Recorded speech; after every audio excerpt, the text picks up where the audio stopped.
Bismillahirrahmanirrahim. Assalamualaikum warahmatullahi wabarakatuh. Alhamdulillahirabbil alamin. Wabihi nasta'inu ala umuri dunya waddin. Wassalatu wassalamu ala asrafil anbiya'i wal mursalin wa ala alihi wa sahbihi ajma'in. Amma ba'du. Pertama-tama marilah kita panjatkan puji serta syukur kita kehadirat Allah Subhanahu wa taala karena berkat rahmat dan ridhonya kita semua mampu berjumpa kembali dalam perkuliahan daring kali ini. Salawat serta salam semoga selalu tercurah limpahkan kepada junjungan kita, yakni Habibana wa Nabiyana Muhammad Sallallahu Alaihi Wasallam, kepada keluarganya, para sahabatnya, kepada tabi'in-tabi'itnya, serta sampai kepada kita selaku umatnya di akhir zaman. Amin ya Rabbal Alamin. Sebelumnya kami ucapkan terima kasih banyak kepada Bapak Dr. Haji Budiman SEMSI yang telah memberikan kesempatan kepada kami untuk memaparkan hasil diskusi kami yang bertemakan sistem perekonomian.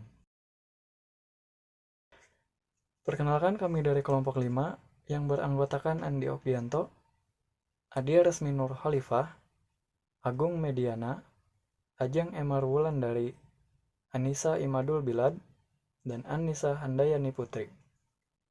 Untuk mengefisiensikan waktu, saya persilahkan kepada para pemateri untuk memaparkan materinya masing-masing. Selamat menyimak hasil diskusi kami. Nah, apa itu sistem perekonomian? Menurut Rudianto dalam Hamid, setiap kelompok masyarakat pasti memiliki sebuah sistem ekonomi untuk mengatasi beberapa persoalan, seperti barang apa yang seharusnya dihasilkan, bagaimana cara menghasilkan barang itu, dan untuk siapa barang tersebut dihasilkan, atau bagaimana barang tersebut didistribusikan kepada masyarakat. Jawaban atas ketiga pertanyaan tersebut akan menentukan sistem ekonomi dari suatu negara. Maka dari itu, kami mendefinisikan sistem perekonomian adalah sistem yang digunakan oleh suatu negara untuk mengalokasikan sumber daya yang dimilikinya baik kepada individu maupun organisasi di negara tersebut. Bismillahirrahmanirrahim. Nama saya Adia Resmi Nur Khalifah. Di sini saya akan membahas mengenai jenis-jenis sistem ekonomi. Jenis-jenis sistem ekonomi yang akan saya bahas ada dua. Yang pertama, sistem ekonomi kapitalis atau liberal atau biasa disebut dengan sistem ekonomi pasar. Sistem ekonomi liberal yaitu sistem ekonomi di mana ekonomi diatur sepenuhnya oleh kekuatan pasar. Jadi dari mulai produksi, kemudian distribusi sampai dengan penentuan harga sepenuhnya diatur oleh pasar. Nah, adapun kelebihan dari sistem ekonomi ini, yang pertama, setiap individu bebas menentukan perekonomiannya sendiri. Jadi dia berhak menimbun kekayaan sebesar-besarnya untuk kepentingan dia sendiri. Setiap individu juga bebas memiliki alat produksi sendiri. Kemudian kegiatan ekonomi lebih cepat maju karena adanya persaingan. Karena adanya kebebasan tersebut, jadi ada persaingan, jadi ekonomi akan lebih maju. Kemudian produksi didasarkan kebutuhan masyarakat, kualitas barang lebih terjamin karena setiap individu harus mengutamakan kualitas untuk mempunyai kekuatan dalam pasar. Kualitas pelayanan pun akan terjamin. Adapun kelemahan dari sistem ekonomi ini menimbulkan monopoli. Dia yang mempunyai modal besar, dia yang akan berkuasa. Kemudian yang kedua, terjadi kesenjangan, rentan terhadap krisis ekonomi, adanya eksploitasi, tindakan yang kurang sehat dalam persaingan. Adapun negara penganutnya seperti Amerika Serikat, Swedia, Belanda, Prancis. Yang kedua, ada sistem ekonomi sosialis atau komando atau terpusat. Nah, sistem ekonomi sosialis ini sebaliknya dari sistem ekonomi liberal. Ini diatur sepenuhnya oleh negara. Jadi, jalannya perekonomian sepenuhnya menjadi tanggung jawab negara. Dari mulai produksi, distribusi, penentuan harga, sampai barang apa yang harus diproduksi sepenuhnya diatur oleh negara. Adapun kelebihan-kelebihan sistem ekonomi ini, pemerintah sepenuhnya bertanggung jawab terhadap perekonomian. Pemerintah pula bebas menentukan produksi sesuai kebutuhan masyarakat. Pemerintah mengatur distribusi, mudah dalam pengelolaan, pengendalian, dan pengawasan. Pelaksanaan pembangunan lebih cepat karena sepenuhnya diatur oleh pemerintah. Kebutuhan masyarakat dapat terpenuhi secara merata. Pemerintah juga lebih mudah mengendalikan inflasi, pengangguran, dan masalah ekonomi lainnya. Pasar barang dalam negeri juga berjalan lancar. Pemerintah dapat turut campur dalam hal pembentukan harga. Relatif mudah melakukan distribusi pendapatan, jarang terjadi krisis ekonomi. Jadi seluruhnya diatur oleh pemerintah. Tidak ada hak-hak individu gitu. Kemudian kelemahan dari sistem ekonomi ini, hak milik individu tidak diakui karena tadi sepenuhnya diatur oleh pemerintah. Pemerintah yang berkuasa atas jalannya perekonomian. Individu tidak mempunyai kebebasan dalam berusaha. Potensi dan kreativitas masyarakat juga tidak berkembang karena tidak adanya persaingan, karena ekonomi sepenuhnya diatur oleh pemerintah, sehingga masyarakat turut enggan untuk membangun kreativitasnya. Jalur birokrasi panjang mematikan inisiatif individu untuk maju. Sering terjadi monopoli yang merugikan masyarakat, monopoli yang diatur oleh pemerintah. Kemudian masyarakat juga tidak memiliki kebebasan dalam memilih sumber daya. Adapun negara penganutnya, contohnya ada Rusia, Cina, dan Kuba. Cukup sekian penjelasan dari saya, kurang lebihnya mohon maaf. Wassalamualaikum warahmatullahi wabarakatuh.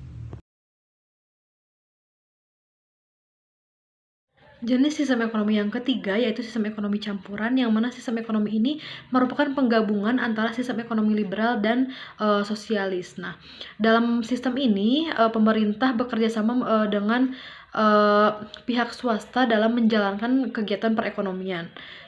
Sistem ini banyak diterapkan di negara-negara berkembang seperti Indonesia dan Malaysia. Ada pula kelebihannya yaitu kestabilan ekonomi yang terjamin, adanya kebebasan dalam usaha, dan juga sangat mementingkan kebutuhan umum dibandingkan kebutuhan pribadi. Nah, kekurangannya yaitu sulit menentukan batas antara kegiatan ekonomi yang seharusnya dilakukan oleh pemerintah dan swasta. Nah, tindakan-tindakan yang harus dilakukan negara yaitu pengeluaran pemerintah untuk pembelian barang dan jasa yang digunakan untuk operasional negara. Nah, tindakan ini dilakukan untuk mendistribusikan pendapatan, penarikan pajak, dan juga yang ketiga, subsidi diberikan kepada pihak yang sangat membutuhkan sehingga kemiskinan struktural dapat teratasi dan distribusi pendapatan dapat terjadi. Yang terakhir, sistem ekonomi tradisional, yang mana sistem ekonomi ini diterapkan oleh masyarakat tradisional yang sangat memegang erat adat istiadat yang turun-temurun dengan hanya mengandalkan alam dan tenaga kerja saja.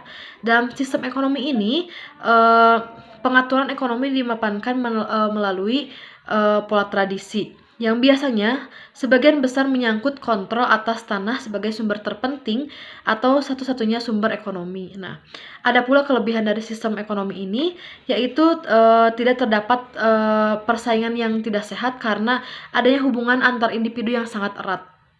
Yang kedua, masyarakat merasa sangat aman karena tidak ada beban berat yang harus dipikul. Dan yang ketiga yaitu tidak adanya individualistis.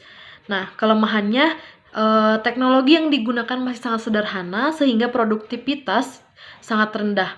Nah, yang kedua yaitu mutu barang hasil produksi masih rendah karena tadi teknologi yang digunakannya masih sangat sederhana sekali. Nah, sistem ekonomi ini diterapkan di daerah contohnya suku Baduy Dalam dan juga suku Bugis.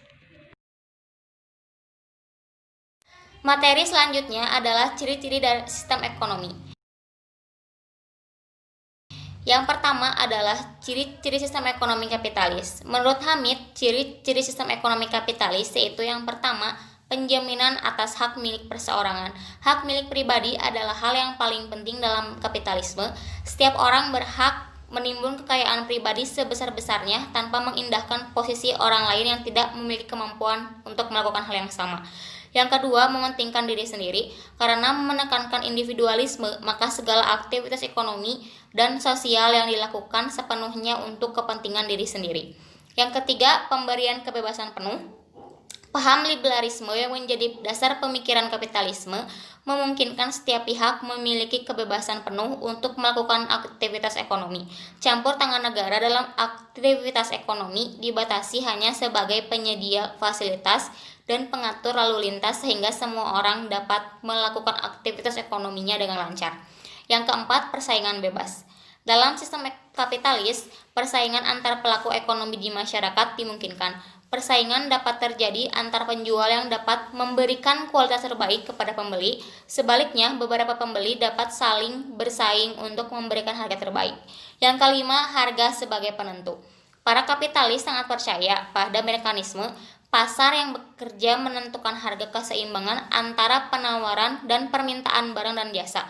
Dalam kondisi apapun, negara tidak boleh melakukan intervensi terhadap pasar. Negara hanya menjaga keamanan dan ketertiban, menetapkan hak-hak kekayaan pribadi, menjamin perjanjian kedua belah pihak ditaati, menjaga persaingan tanpa hambatan, mengeluarkan mata uang, dan menyelesaikan persengketaan pihak buruh dan pemilik modal. Yang kedua yaitu ciri-ciri sistem ekonomi sosialis. Menurut Hamid, ciri-ciri dari sistem ekonomi sosialis yaitu yang pertama, negara sangat berkuasa dalam pemilikan bersama atau kolektivitas semua faktor produksi. Pemilikan bersama ini dimaksudkan agar semua faktor produksi diarahkan untuk memenuhi kepentingan dan kebutuhan bersama, bukan berorientasi terhadap keuntungan pribadi. Yang kedua, produksi dilakukan sesuai dengan kebutuhan. Negara akan mengatur semua produksi barang-barang yang dibutuhkan oleh masyarakat. Bukan hanya barang dan jasa yang bernilai ekonomi saja, karena seluruh kegiatan ekonomi tidak diarahkan untuk menimbun kekayaan individu, tetapi kesejahteraan bersama. Yang ketiga, perencanaan ekonomi. Negara melakukan perencanaan yang ketat untuk memproduksi dan mendistribusikan barang dan jasa yang dibutuhkan oleh masyarakat. Dalam sistem ini, mekanisme pasar tidak berlaku, karena negara yang menentukan semua harga. Assalamualaikum warahmatullahi wabarakatuh. Di sini saya akan menjelaskan tentang ciri-ciri ekonomi campuran dan ekonomi tradisional. Yang pertama, ada ciri-ciri ekonomi campuran menurut Purnastuti dan Indah tahun 2007. Yang pertama itu ada campur tangan pemerintah dalam perekonomian yang dimaksudkan untuk mengkoreksi distorsi ekonomi. Yang kedua, hak kepemilikan pribadi diakui. Yang ketiga, hak kepemilikan faktor produksi yang vital diatur atau diawasi oleh negara. Lalu yang keempat itu ada apa dan berapa barang atau jasa yang akan diproduksi ditentukan oleh sektor swasta atas dasar mekanisme pasar, tetapi sektor-sektor yang strategis diatur dan diawasi oleh negara. Yang kelima, ada harga-harga ditentukan oleh mekanisme pasar, tetapi diawasi dan bahkan kadang-kadang dikoreksi oleh pemerintah bila perlu. Yang keenam itu ada kesempatan kerja penuh atau full employment dan jasa kolektif diprioritaskan. Terus yang ketujuh itu ada pemerintah memberikan jaminan sosial dan mengupayakan pemerataan distribusi pendapatan. Sedangkan menurut Alan, ciri-ciri ekonomi tradisional yaitu yang pertama ada teknis produksi dipelajari secara turun-temurun dan bersifat sederhana. Lalu yang kedua ada hanya sedikit yang menggunakan modal. Ketiga, pertukaran dilakukan dengan sistem barter atau barang dengan barang. Keempat, belum mengenal pembagian kerja. Kelima, masih terikat dengan tradisi. Keenam, tanah merupakan tumpuan kegiatan produksi dan sumber kemakmuran. Mungkin cukup sekian yang bisa saya sampaikan. Kurang lebihnya mohon maaf. Wabillahi taufiq wal hidayah. Wassalamualaikum warahmatullahi wabarakatuh.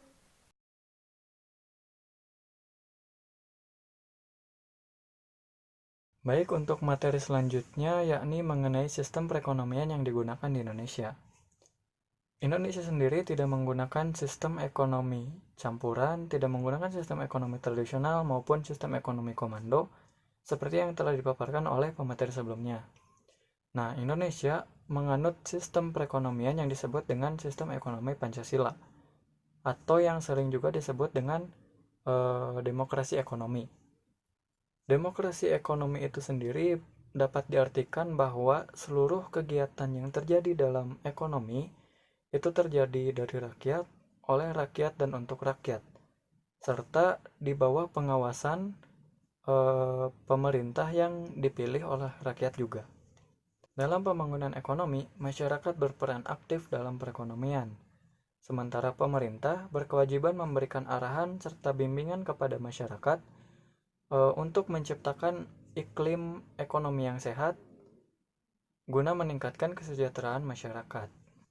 Demokrasi ekonomi ini juga memiliki ciri positif serta ciri negatifnya. Untuk ciri positifnya salah satunya adalah potensi, inisiatif, dan daya kreasi setiap warga negara dikembangkan dalam batas-batas yang tidak merugikan kepentingan umum. Negara sangat mengakui setiap upaya dan usaha warga negaranya dalam membangun perekonomian di negara tersebut. Adapun ciri negatif yang harus dihindari dalam sistem perekonomian kita. Yang pertama adalah sistem free like liberalism, yang mana sistem ini menumbuhkan eksploitasi manusia dan bangsa lain. Yang kedua adalah sistem etatisme. Negara sangat dominan serta mematikan potensi dan daya kreasi unit-unit ekonomi di luar sektor negara. Dan yang ketiga yaitu pemusatan kekuatan ekonomi pada suatu kelompok dan dalam bentuk ekonomi yang merugikan masyarakat itu sendiri. Untuk landasan perekonomian Indonesia adalah pasal 33 ayat 1, 2, 3, dan 4 UUD 1945 hasil amandemen. Bunyinya adalah sebagai berikut.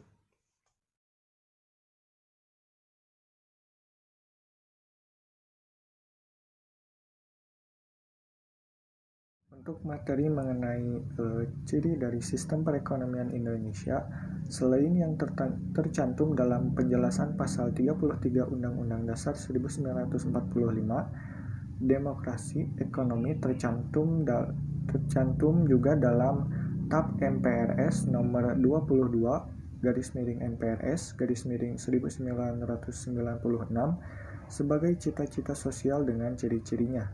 Selanjutnya, setiap TAP MPR tentang GBHN mencantumkan demokrasi sebagai dasar pelaksanaan pembangunan dengan ciri-ciri positif yang harus selalu dipupuk dan dikembangkan. Ciri-ciri positif tersebut dapat diuraikan dalam poin-poin berikut. Yang pertama adalah perekonomian disusun sebagai usaha bersama berdasarkan atas asas kekeluargaan. Kemudian, cabang-cabang produksi yang penting bagi negara dan menguasai hajat hidup orang banyak dikuasai oleh negara. Kemudian, bumi, air, dan kekayaan alam yang terkandung di dalamnya dikuasai oleh negara dan dipergunakan untuk sebesar-besarnya kemakmuran rakyat. Dan yang selanjutnya, warga memiliki kebebasan dalam memilih pekerjaan dan penghidupan yang layak.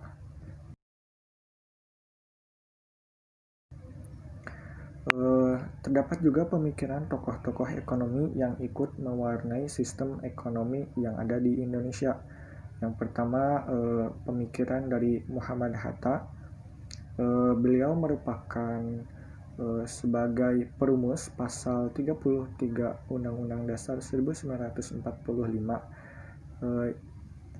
Beliau menyatakan bahwa beliau menyusun pasal 33 Undang-Undang Dasar 1945 itu didasari pada pengalaman pahit bangsa Indonesia yang selama berabad-abad dijajah oleh bangsa asing yang menganut sistem ekonomi liberal kapitalistik.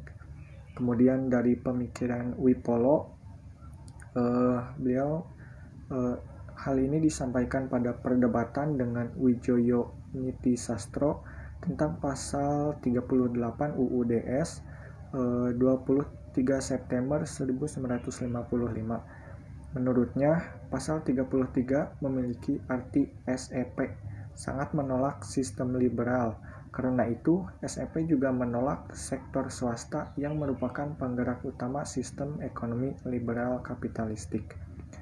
Mungkin hanya itu materi yang dapat saya sampaikan. Terima kasih.